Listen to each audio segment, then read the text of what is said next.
Recording studio तेनवाही चौक। आप हैं आतिशलाल यादव को सुमित सतीश रईमा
कटे छो जवानी तोहर ओही ना उधार गे छही बरदयालु कर तो मुखिया उधार गे यादव आतिश लाल कहो सब झकास मिलत तोरा ढोडी सुने के मौगी इंदरा आवाज मिलत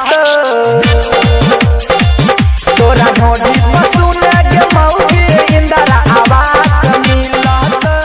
सहेली रिकॉर्डिंग स्टूडियो तेनवाही चौक।